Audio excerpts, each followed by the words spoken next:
The House Committee on Government Operations will come to order. If we have anybody in the audience who would like to speak today, we do ask that you fill out a white card on the testimony table and return it to our committee clerk here.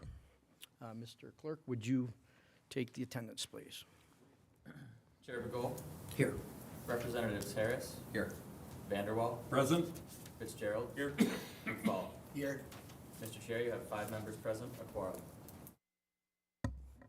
Thank you. Representative Harris moves to adopt the minutes from their February 11th meeting without objection, so ordered.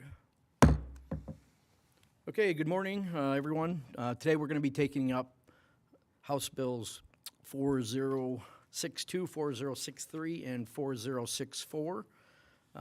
The legislation creates a cooling period, so to speak, for legislators, executives, and department heads before they would become lobbyists.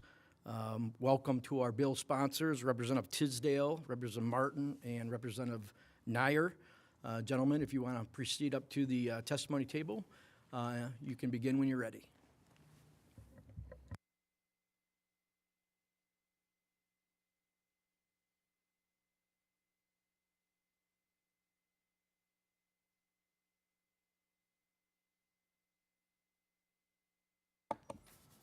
Begin?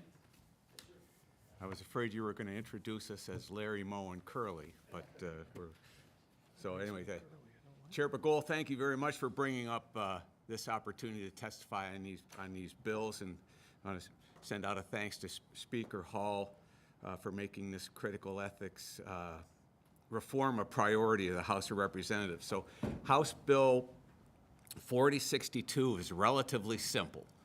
It slows the revolving door by prohibiting lawmakers from becoming lobbyists for 2 years after their term ends. This helps ensure that elected officials focus on serving their constituents during their time in office rather than positioning themselves for future employment. This bill applies to members of the House and members of the Senate.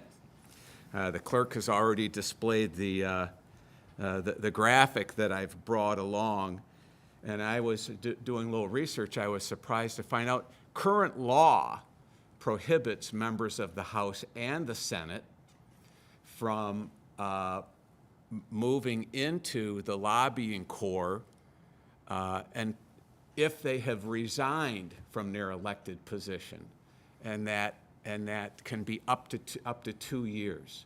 But you have to wait until, if you resign from your position, you have to wait until that term that you're resigning from ends. That was news to me. This went into effect, I believe, in, I want to say 2014. And just doing a little more research, I want to read to you from an article, a 2005 article from the Center for Public Integrity, and it says Michigan has seen its last 5 House speakers become lobbyists after leaving office. The Michigan House passed a bill in January of 2005, it's 20 years ago, that would impose a 1-year cooling off period. That 2025 bill didn't go any further than passing the House. So this is a meaningful step toward improving trust between the legislature and the public, which we can probably use. And I would urge a yes vote on this. And again, we have current law that addresses a part of the problem.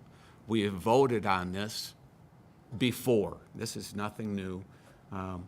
Just think it's time to bring it back up and maybe push it across the finish line. Thank you. All right, we can take questions on this bill or move on, or? Yeah, well, do we have any questions from our members on Representative Tisdel's bill?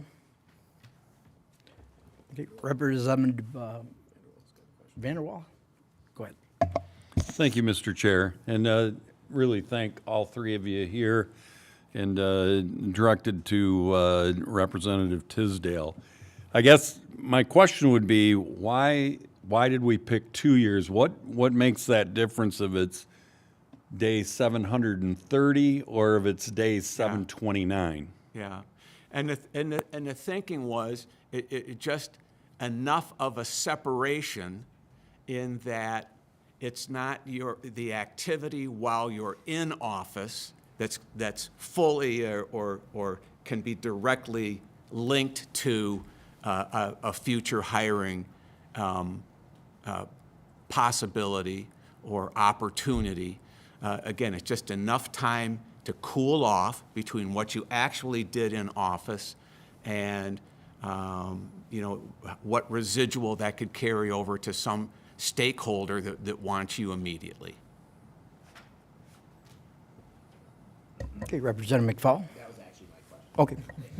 Okay. I do have a question. Well, Yes, sir. what do you think the biggest advantage to the legislator is with this bill? For individual legislators, we're all interested in our own reputations and our own credibility. And it just takes, one or two or a handful of bad actors that can taint the image of all of us, really. So for me personally, I see this as an opportunity to insert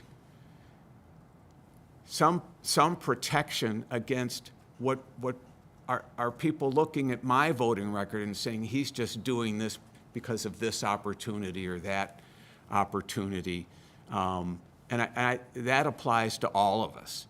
We're all interested in our own reputations and in our own personal credibility. This is just a tool to help that. Okay, thank you very much. Okay, not seeing any other further questions? Oh, I'm sorry. Okay, Representative Fitzgerald has one. Thank you so much. I have two questions. The first one is the most important. Yes. And I need this on the record, Representative. Is it Tisdel or Tisdale? Yes. Okay. I hear it both ways. Okay. You can call me Mark. Okay, Mark. No, Well, it's Tisdel. okay, that's what I thought. I just want to make sure because I hear it both ways, and that's the most important thing. Well, Representative Tisdel, one of the questions I had, just looking at the map, I did a quick count. I think that 26 have a 1 year cooling off, or 3 additional have less than a year. 11 have the 2 year period, and then of course we see Florida there with a 6 year cooling off period.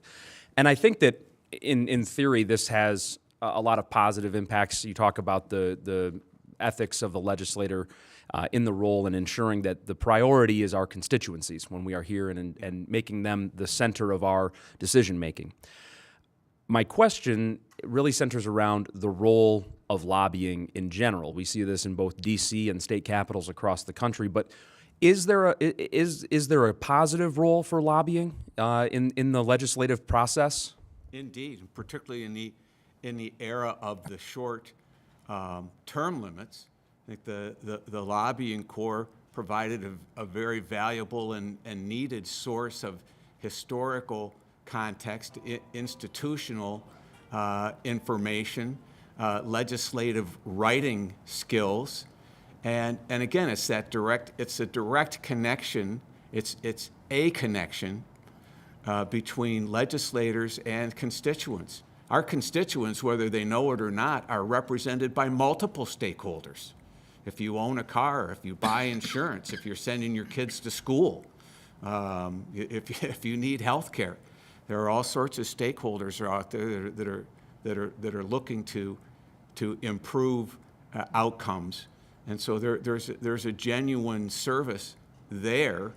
I just want to make sure everyone that's a stakeholder heard me, So, but no, seriously, but you don't want to confuse that with some pecuniary opportunity that might be presented to you in the future, and you get that rub off of just a little bit of taint that maybe you're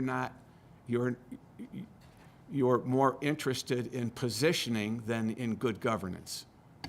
Yeah, I'd like to underscore, I'm very interested in this legislation. You talked about the term limits issue, right? We just went from 6 to 12 years total, or a potential of 14 years if you had the opportunity to serve in both chambers.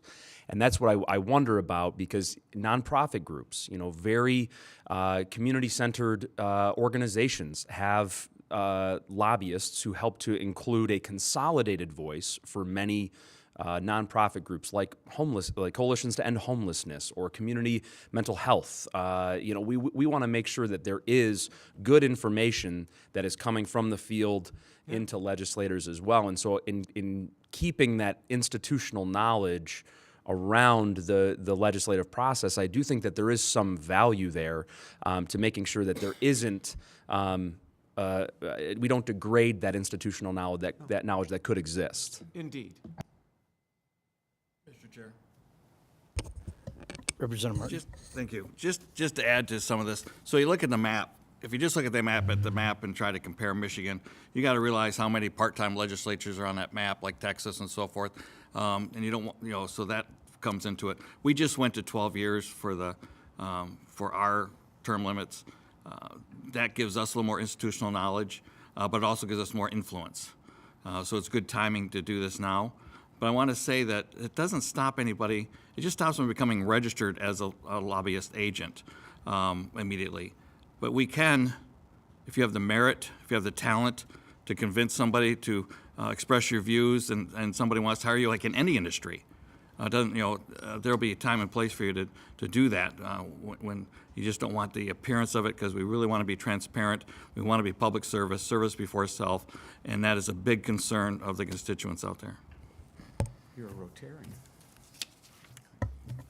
Okay, thank you. Those are all valid points. Representative Neyer, would you like to talk about your bill today? 4064 is a little bit different there. This has to deal with current members of the legislature or the executive branch going and lobbying for other states or in other government agencies there. This bill would prevent that. And so that way it further doesn't allow a legislature to go out and lobby on behalf of something that might be conflicting with his constituents in another state or say at the federal level.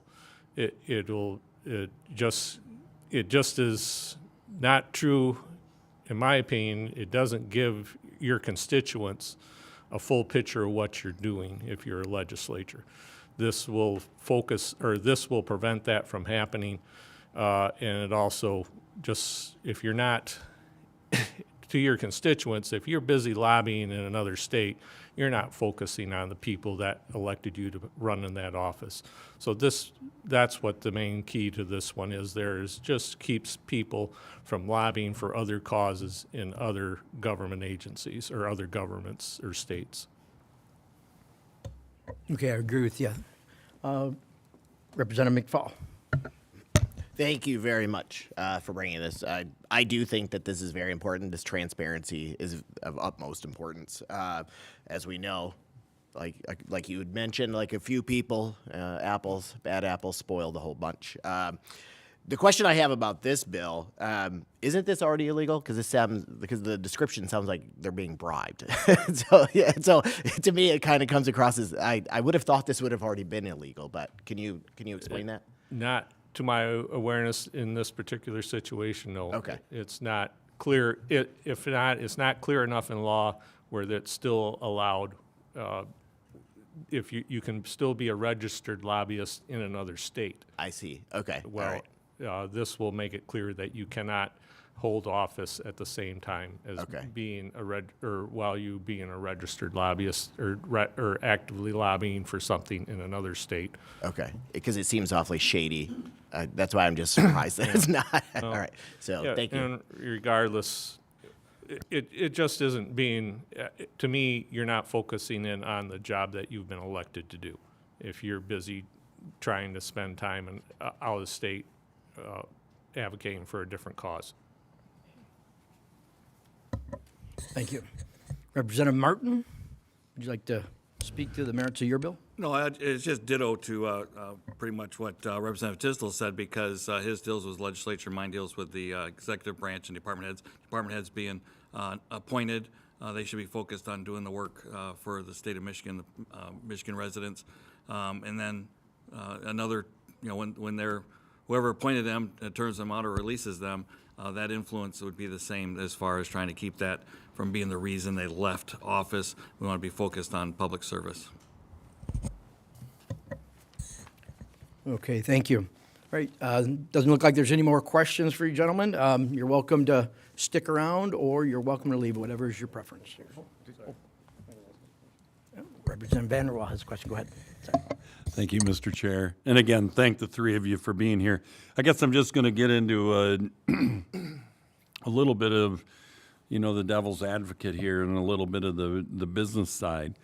I mean, for business owners today, when they hire an employee, now I know that we're elected, but my question is, inside our own handbook policies that we have as legislators, could we handle this without a law, that we have a no-compete policy that would be placed that if you're in, you can't go to work for, a firm for another state or as a lobbyist? I'm just asking a question.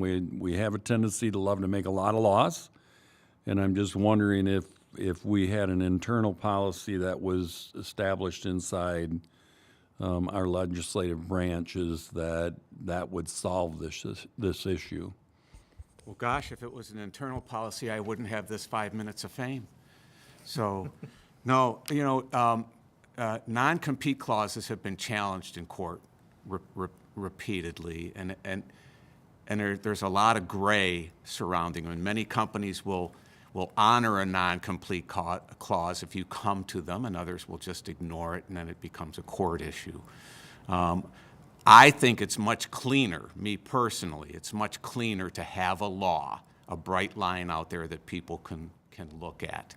And being a hiring and firing manager for 10 years with American Hospital Supply and then Medtronic, you were aware of those things, and we had non-compete clauses that were often overlooked by competitors, taking our salespeople away. And then back to the 2-year question that you asked earlier, as a hiring and firing manager, when you're looking at someone's resume, anyone can do something for 6 months or a year. You get into 2 years, you start taking it a little more seriously. And I think that's just that kind of credibility that this bright line law brings.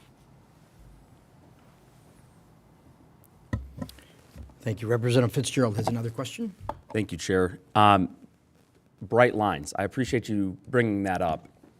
I'm worried about unintended consequences of the legislation, actually, that could have a negative impact on Michiganders. There are 10 states that have either full-time or, by NCSL's definition, full-time light legislatures. All of them have a 1-year cooling off period, other than New York, which has the 2-year you see here. Michigan is proposing a 2-year. Others in that same peer group throughout the Midwest, Pennsylvania, Ohio, Illinois, Wisconsin, all have 1 year or less. And the bright line issue is actually what concerns me with going potentially, at the 6-year mark because of consultancy agreements. And having the bright line and that line of delineation between, are you consulting on a project or are you a lobbyist? And could this potentially create that gray area, that the shadowy corners of the law that would allow someone to operate and not actually have to register as a lobbyist, be subject to the lobby law, and thus be accountable for their actions in the process? Could it create that space as an unintended consequence? First, Michigan, and again, it indicates 2 years, so it's not a proposed. That was this particular. This was multistate.us was the website, but this was their particular interpretation of how our current law works. So they're already interpreting it as being possibly 2 years. Will there be unintended consequences? That's a risk with everything we pass. You know, that there could be some unforeseen application of what we're trying to do that's not necessarily what's in line with what we're trying to do.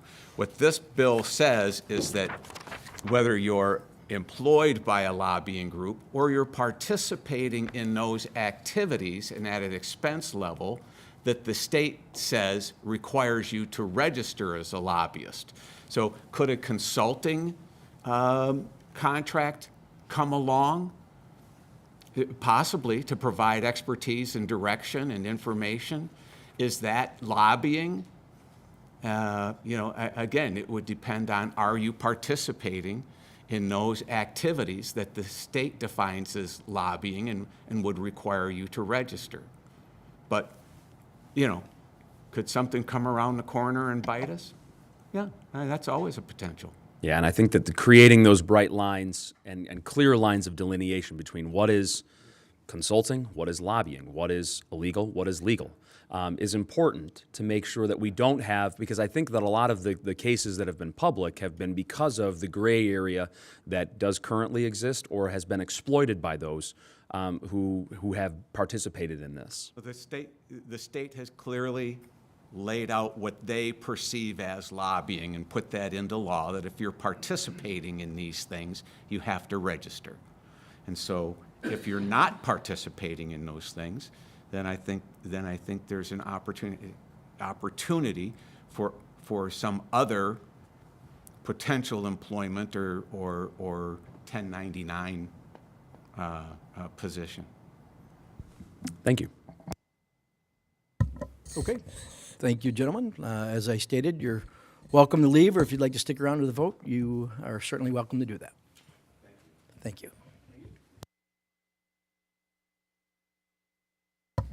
Okay, we're now going to read in the cards we have here. Not wanting to speak in support of all three bills is Aaron Shore of Michigan Department of State. And not wanting to speak in support of all three bills is Logan Vorse of Michigan League of Conservation Voters.